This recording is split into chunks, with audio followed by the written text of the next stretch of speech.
Before I begin today's episode, I want to share some exciting news. This fall, Immigrantly is partnering with Home is Distant Shores Film Festival as one of their media sponsors.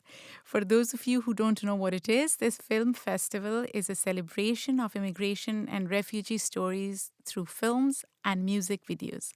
The film festival, which is in its second year, is a collaboration between International Focus, U.S. Committee for Refugees and Immigrants, North Carolina, and Verve Films, based out of Central North Carolina. And it will take place in Raleigh-Durham area in September this year. Submissions are currently open at Film Freeway. You can visit the festival website at internationalfocus.org/film for sponsorship or event partnerships, and film submission website link is on our Facebook page. Now to today's guest. In the summer of 2018, the co-hosts of the Dennis and Judy Show, it's a New Jersey-based radio show, hurled racial slurs at New Jersey's Attorney General, Gurveer Grewal, while they were discussing his directive to suspend marijuana prosecutions. Grewal is the second-generation Sikh American. One of the co-hosts, Dennis Malloy, said he was unable to remember the Attorney General's name, so he would refer to him as the guy with the turban. Turban man, Judy Franco, the other co-host replied. Malloy went on to say, addressing the AG, if that offends you, then you don't wear the turban. And maybe I'll remember your name. This is not the first time the Sikh community in the US has been targeted, and it wasn't the last. For today's guest, fighting this kind of racism is personal. Dr. Simran Jeet Singh is a writer, a religious scholar, activist, and author. He regularly speaks on issues of diversity, equity, hate, violence, race, and religion, inspiring others around him. He also frequently offers his perspectives to television, radio, and print media. And today he is on Immigrantly to share his story with us. Welcome to Immigrantly. I am your host, Saadia Khan.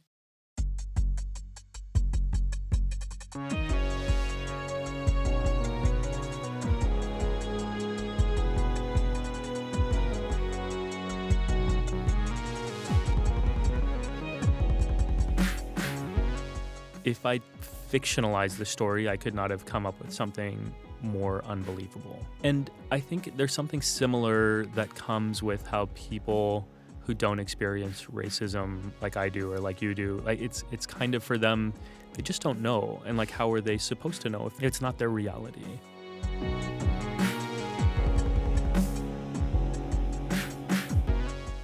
Welcome, Simran. I'm so excited to have you here.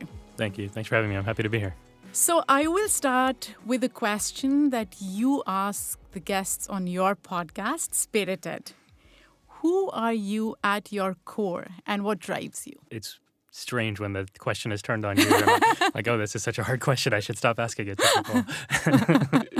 Okay, so the one thing that I believe about people at their core, based on my own tradition as a Sikh, we're taught that we are all embodiments of the same divine light.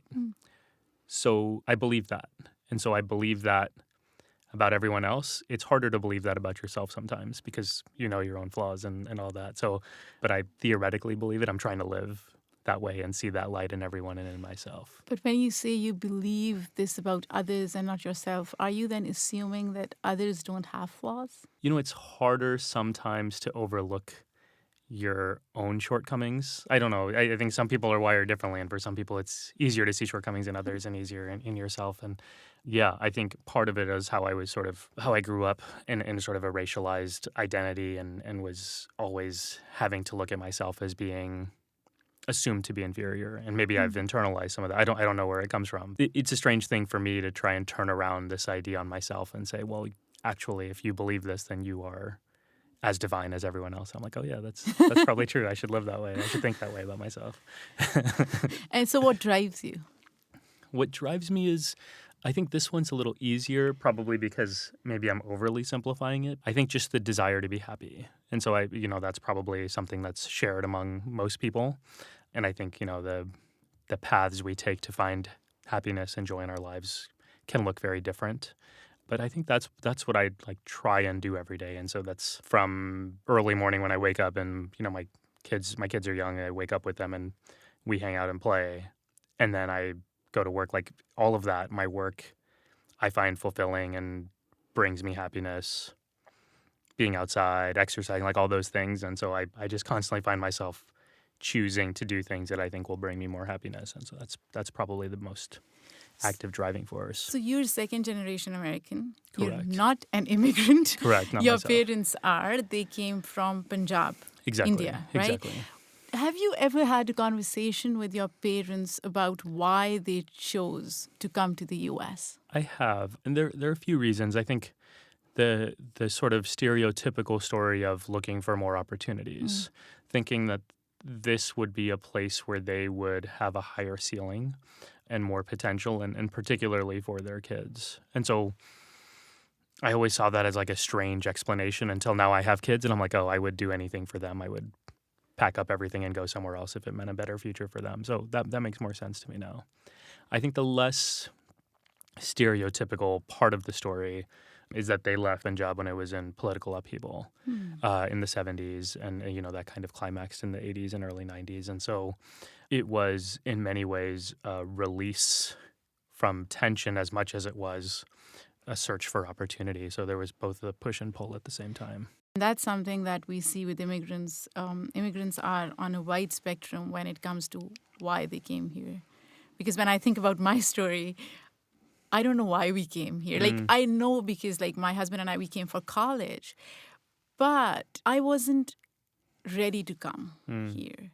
And I learned to love America over a period of time and not instantly. Moving on, you are originally from San Antonio, Texas. That's right. Yeah, I just flew back from there yesterday, actually. Oh, you did? Yeah. So what was it like growing up in Texas? Yeah, so Texas is a strange place for a lot of reasons. I think many of the people who are listening probably know some of the reasons, and many people probably imagine some of the reasons based on stereotypes of Texans. And some of those stereotypes are true, and some are not. And I guess my experience, we grew up in San Antonio, which it's majority minority. It's mostly minorities, and largely Latino, mostly Hispanic. And that's part of the reason that my parents decided to settle there. They felt like there were so many similarities between their South Asian culture in terms of, family values, food, dance, like all these things kind of like meshed, at least in my parents' eyes. And they felt like that it was a very warm and inviting place for them. Do you also think 70s was a different time? Because if you ask me today, as an immigrant, I am very skeptical about Texas now versus maybe when your parents came. Racism was not as mainstream or as normalized as it is right now. Right. Well, I would say it's probably less that, because there was certainly racism that my father encountered. Like, his first memories of being in the States, he was called, that was during, the tensions with Iran, 50 years ago or so. And so he was being called Ayatollah and Khomeini as the racial slurs then. And so that was certainly there. I think the difference with San Antonio that I've been able to identify is that it's primarily comprised of people who have been on the other side of racism. And so they are not necessarily immune from being racist or white supremacy or anything like that, but they're less likely to turn around and do that to somebody else. And I think the other thing is San Antonio is one of the more progressive cities in Texas. And so it's like a little bubble. Does it have a big Sikh population? It has a decent-sized one now, but it didn't when I was growing up. We were one of the only families there. In fact, my brothers and I were the only ones with turbans in the city when we were growing up. Our babysitter was Pakistani. They were the only Muslims that I knew, at least that I know that I knew were Muslim. We knew some Punjabis and Sikhs from the Gurdwara, and that was really it. And what was your first encounter with racism growing up? As a child or as an adult? Was it like early. Yeah. The very first encounter was elementary school. I think I was in first grade or second grade. I was trying to go to the bathroom, and the bigger kids, fifth grade was not that big, but when you're a second grader, they're huge. And they basically pushed me out, and they said, your hair is long, go to the girls' bathroom until you look like one of us. Yeah, so that was my first encounter with direct racism where like I still have that vivid memory. I'm sure there was stuff before that, but this is the one that sticks out to me as like, oh man, I don't I don't really fit in. Yeah, and I tend to think of myself as someone who doesn't really dwell in that sort of negativity. Like it's not something that I would say when I tell my story about myself, it's not something that is important to me. But then I think about it, I'm like, well, it was traumatic enough that I remember it Yeah. 30 years later. So there was something to it. And so it must have And been important. especially as a child, you want to fit in. Like I look at my girls and they just want to fit in. You stood out because of turban. So Right. how did you as a child navigate those emotions? Were you resentful towards your parents because of that? That's a good question. I don't think so. I mean, I'm trying to think. I've tried to think before. People have asked if I've ever wished that I didn't wear a turban. And so I've thought about that, and the answer is there were moments. Actually, the moment about being pushed out of the bathroom, that's the most vivid memory I can recall of wanting to take off the turban. Nobody's ever asked me if I feel resentful to my parents for that, and I don't think so. Yeah, I mean, part of my experience that's strange, I think, is, and it's hard for some people to wrap their heads around sometimes, is yes, I encountered racism Mm. early, often, consistently, but my childhood was still like really happy, and I didn't really think about, and I don't think about racism as being like a major part of my own experience growing up. And so I was never, and I don't think my brothers were like this either. I have three brothers, pretty close in age. I don't think any of us have ever felt resentful about our appearance. I think actually maybe the opposite, that like, well, definitely the opposite now in sort of retrospect, but I think there were moments, especially in high school in the wake of 9/11, when I actually started being really proud of the fact that I looked different as a form of resistance to racism. Like it was almost like, oh, if you're going to be racist, then like I'm going to be in your face about my difference. So you have to Love deal it. with, yeah, you have to Yeah. deal with it somehow. Yeah, there was something about, I think what our parents instilled in us was, if you're clear about what you're doing and it lines up with your values and you're doing the right thing, then like you have nothing to be ashamed of ever. The reason I asked you this is because as an immigrant parent, I'm always scared because I look at my daughters and I'm like, there is so much else going on. There is so much racism that they have to deal with. And then on top of that, the fact that we have a different culture at home and Yeah. they speak multiple languages and they look different. I always am scared that what if my kids resented me for that? And I'm so glad to hear your perspective on it because it gives me hope that if you instill right values in your kids, everything turns out fine. Yeah. Well, let me take that hope away from you now. I definitely was embarrassed of my parents, and like Yeah. not in like, oh my God, you're immigrants, and like I'm embarrassed of that, but more like in a normal like high school kind of way, of like, oh, you tell bad jokes, or like, you don't remember my friends' names, or just give us space, whatever, that kind of thing. But I had this moment a few months ago. I actually wrote about it. It was like the most heartbreaking thing. So I was going through TSA security with my family, and like usually the process is It's a random check. a random check, which is somehow the guy with the turban always gets pulled aside. So I got pulled aside, and it was the first time I'd flown with my 3-year. She was 3 when it happened. She's about to turn 4. It was the first time that she was cognizant of what was happening. And so I walked through with her, and my wife was holding our younger daughter, and she asked why I got pulled over. And I explained, I was like, go with your mom and I'll be out in a second. And I explained that they were just checking me. But like it was in that moment that like her thinking about how she'll be thinking about this, I was like, oh man, she's probably going to be embarrassed at some point that her dad wears a turban. So there is this hope that there's a way to raise your kids so they're not resentful, but they could still be embarrassed or ashamed, and like that. So your work is rooted in who you are, and everything that you do is connected with your culture and your religion. Can you explain that a little? I guess part of my commitment in this world is to try and help achieve equity for people who are sort of left on the margins. And that really, again, comes from my background as a Sikh. Like, that's what I saw our gurus would do. I mean, that's how they lived, and that's what they constantly talk to us about. And then if we look at our scriptures, that's kind of the primary message. And so that's been my interest always. I think where that really took form was I was a senior when 9/11 happened.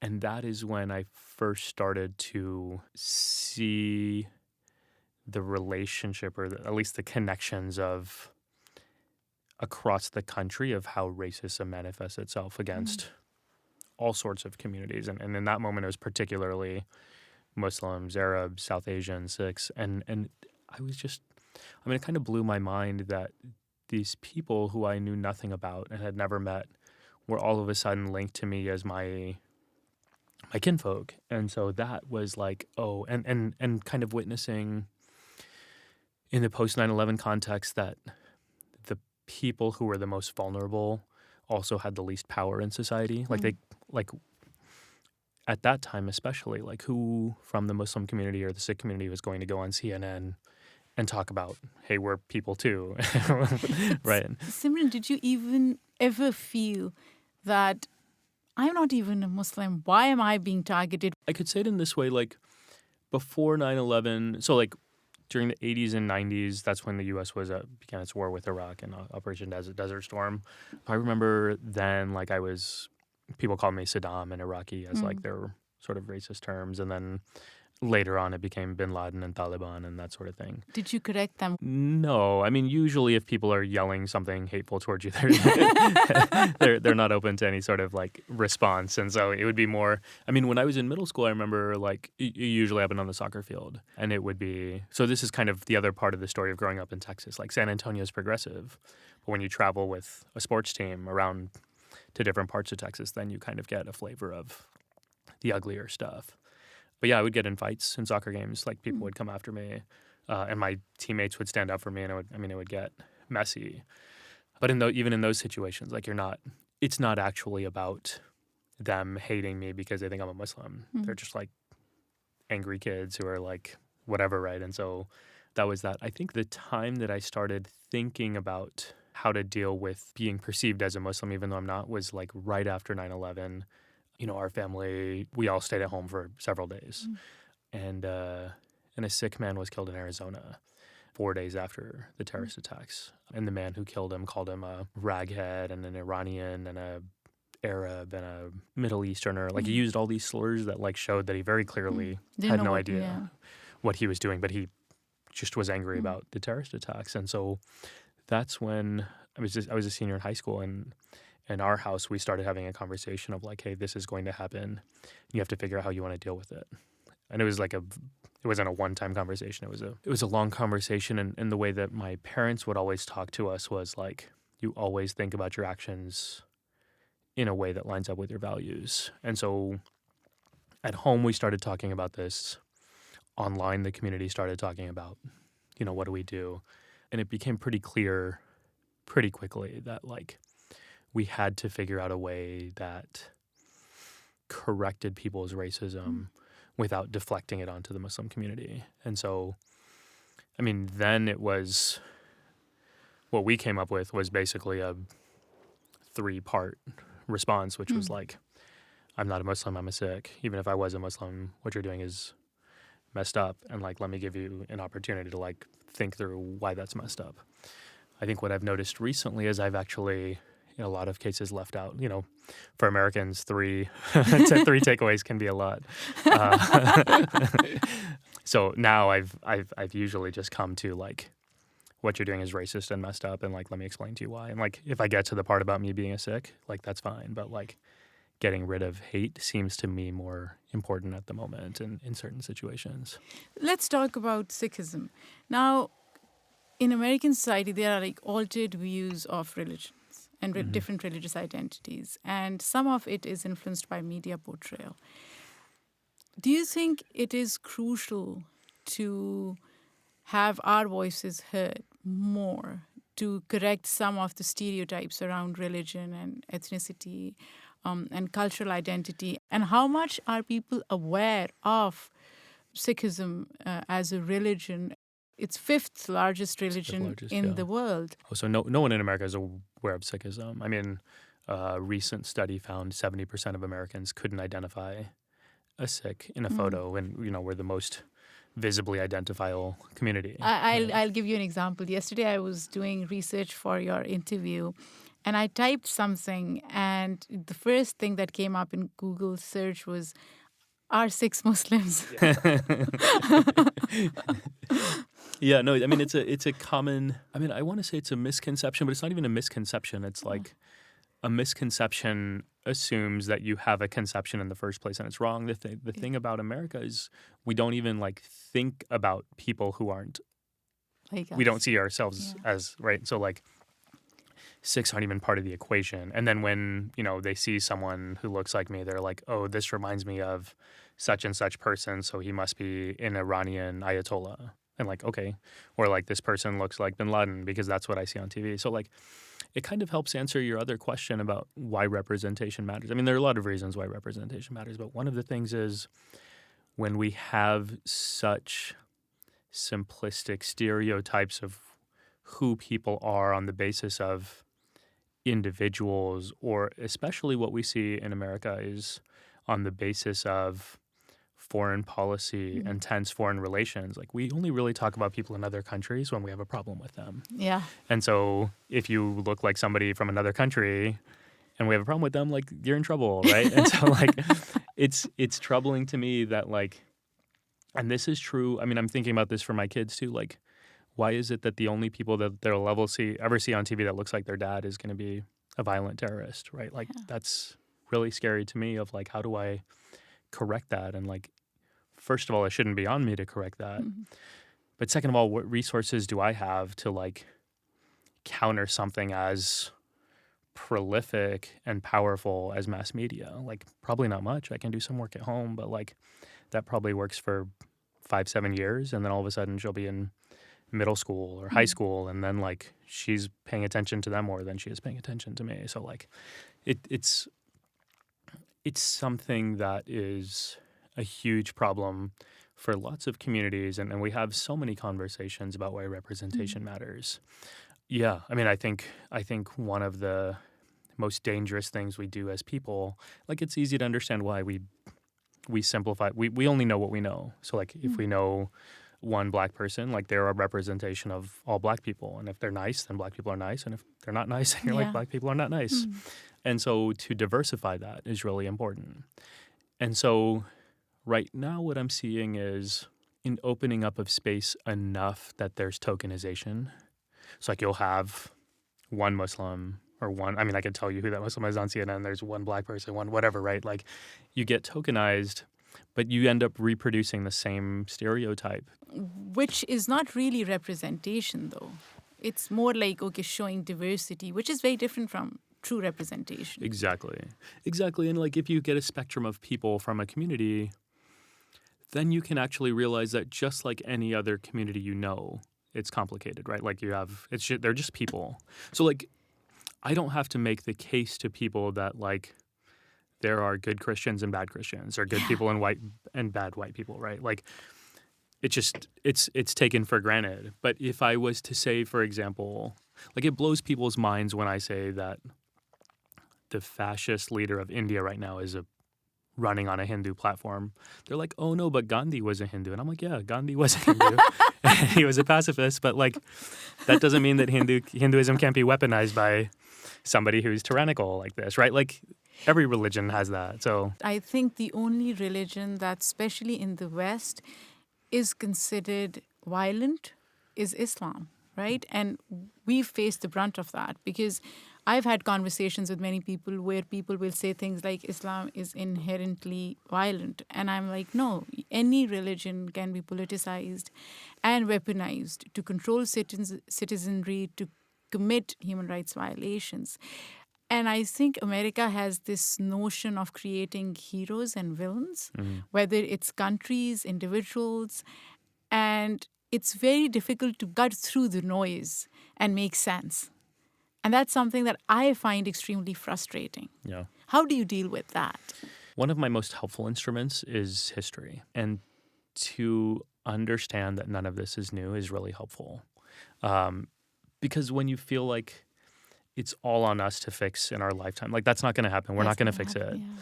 And also, it puts so much pressure on us to change the world that we ultimately never end up feeling satisfied because it's an unachievable goal. And so history is really helpful in that regard. You were just speaking, and I was thinking of Edward Said's idea of the good Oriental and the bad Oriental, which is basically when European colonialism was expanding and starting to encounter the world, they created Islam and the Middle East as like the enemy as the Orient, the Eastern peoples. And they created cultures like East Asia and Buddhism as the good Oriental. And these are like the people who are more like us. And so you see now, I mean, you could see it then, but it's easy to see now, what kinds of problems are created with both of those, right? Like the bad Oriental, we still have the same mess of a situation that we've had for the last century. I mean, more than a century. But we also have hugely problematic stereotypes of Buddhists as being inherently peaceful to the point where you have a genocide in Myanmar and people are still asking the question, well, how can this be real? When we're asking ourselves that question, it's clear that we've deluded ourselves as to what reality. Like, we can't accept reality because we're so bought into our myths of who these people are. And so, anyway, it's a long way of saying it's really helpful to me to be able to see historically how these structures have worked, both in terms of seeing, like, of producing humility within ourselves to say, it's not my job to fix everything and I'm not going to. But also the humility to say, well, it's not just about me and my family and my experiences in Texas. This is like a global thing, and billions of people around the world are suffering because of these structures. And so that also produces humility. So I want to talk about your resource guide that you authored. The guide is called Sikhism, a reporter's guide, which is intended to help journalists report on Sikh culture. What kind of gaps do you see? And you have alluded to that in this interview as well. And what do you think needs to be done, other than what you're already doing, to fill those gaps? The Reporter's Guide, it came through some work with the Sikh Coalition, a civil rights organization I work with. It came out of an experience that we had working with reporters and learning that many who wanted to cover Sikhism were skeptical to do so because they just didn't know. They didn't know anything, and there was nothing out there for them as a resource. And so we said, let's just produce this. Like, it's not that hard. And so we put it together, and we've seen an increase in coverage on Sikhism. So it's served its role in that perspective. The lesson that I take from that experience is twofold. One, there are people already out there who are trying to cover these stories and they mean well, but they're under-resourced and they don't know where to go. And so, like anything else, creating relationships with people is the solution. And so once you start doing that, you see what their needs are, then you can step in and help them out, I think, and help yourself out at the same time. So it's mutually beneficial. Simran, is there an online version of it? Where can people go and find it if they want to access? There is, and it's on the Sikh Coalition website. So SIKH coalition.org is where they could find it. The other takeaway from this experience is that even with a guide like this, we're still relying on other people to tell our stories.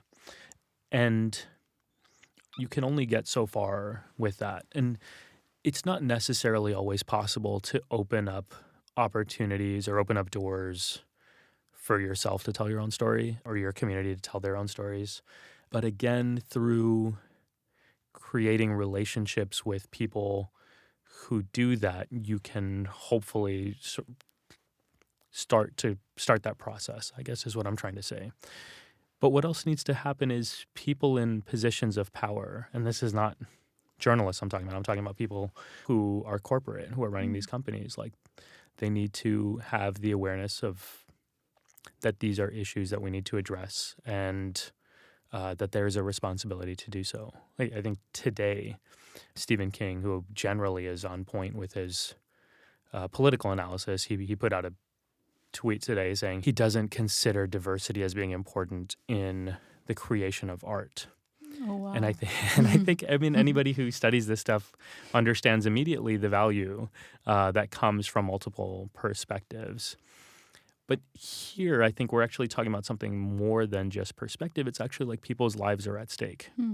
And for those who are most vulnerable in our society, when your stories are not told and popular narratives continue to dehumanize you, then you're stuck. Like, of course, people are going to come attack you on the street when they see you Absolutely. because that's what they've been taught to do, and there's no counter to that. And so that's, to me, that's what really needs to be recognized in a way that I'm not really seeing today. What I go through as a Muslim American, I would say that I am probably more privileged than a lot of other Muslim Americans, and I don't want to discount that privilege.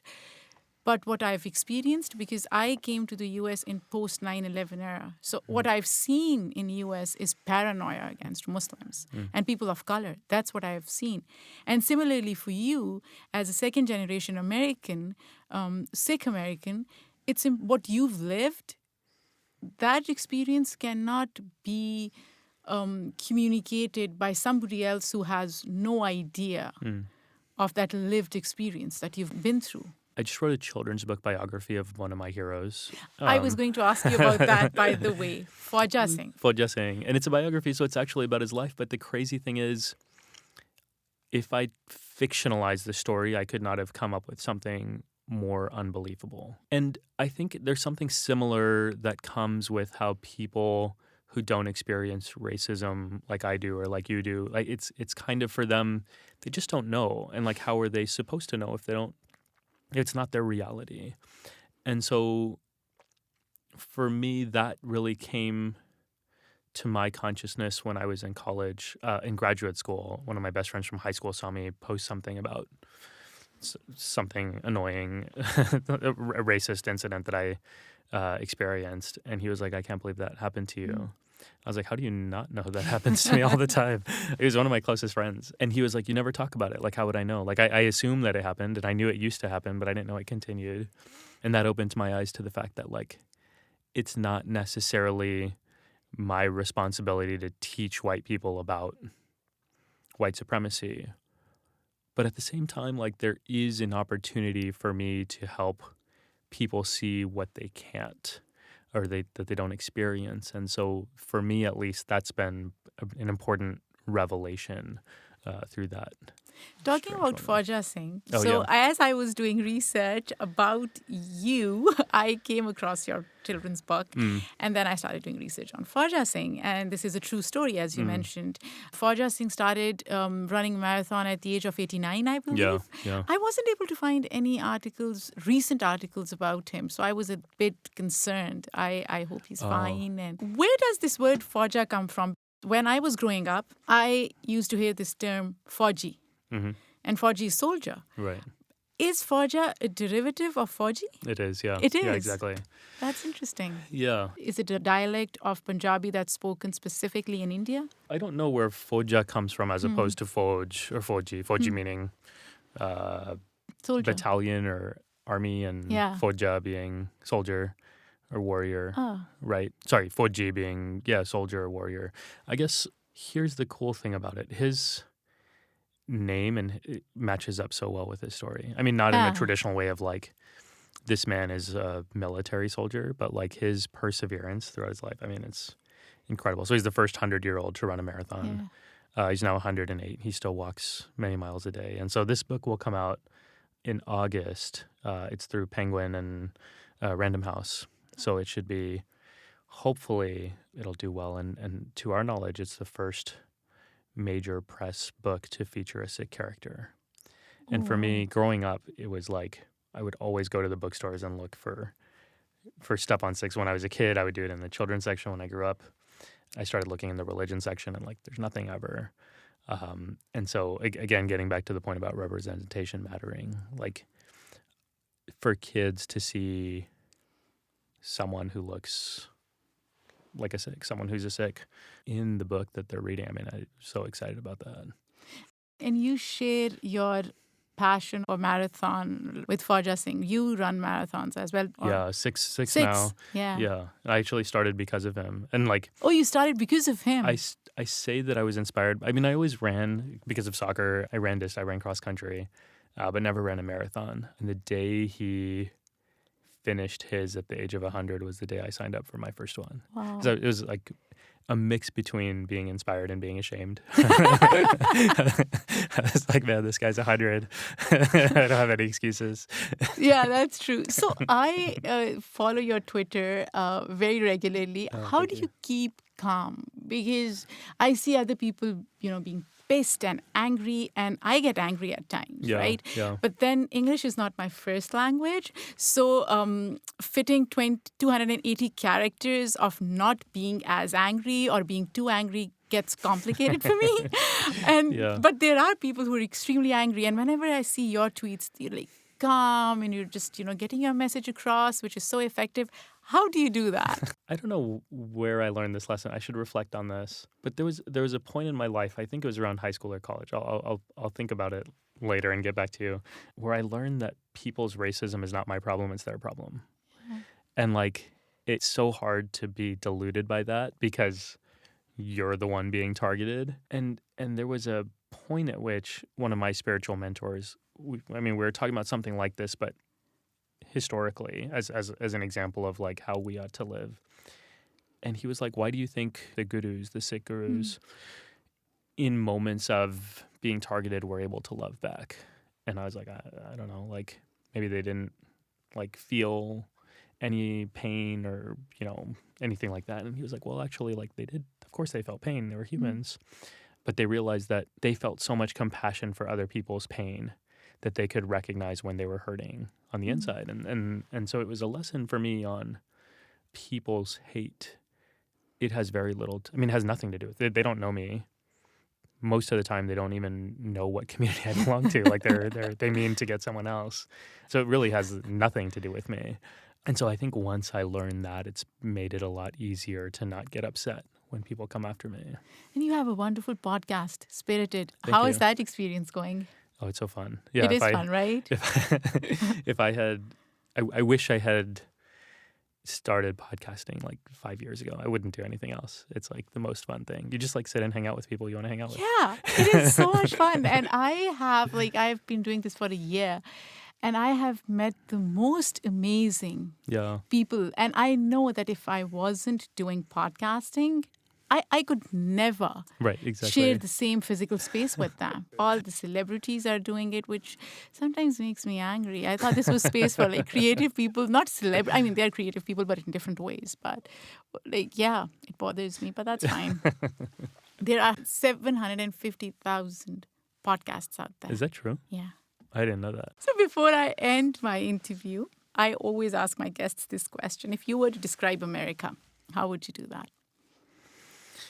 I would say America has two competing narratives at all times. And this is probably true for most modern nation states. Two simultaneous truths. And when I get so much flack when I say one and not the other, if I say online that America is a beautiful place and has really admirable values that it is beholden to and strives for, people get upset and they're like, well, you're erasing the experience of racism and hate and genocide. I'm like, yeah, I'm not erasing it. That's also true.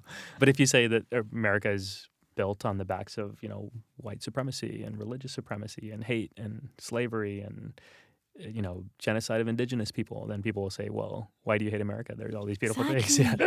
So I think both are true. And I think that's kind of I don't know, it's probably my perspective on humanity as well, right? Like it's so hard for people to be able to uphold two competing truths at the same time. I don't know why that is.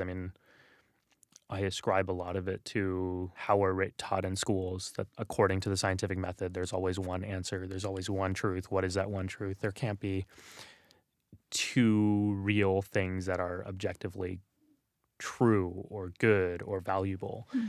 And like that's where we get this like American exceptionalism of like America has to be better than everything else because if it's not, then like what are we doing here?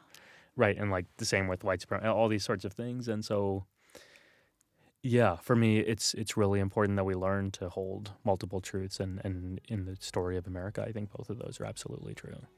Thank you so much, Simran. This was wonderful. Thank you Awesome. for coming. Of course, I really enjoyed it. Thank you. Thank you, everyone, for tuning in and for letting us into your homes, your daily commutes. Your support helps us to create great content. Don't forget to tune in next week. Bye for now.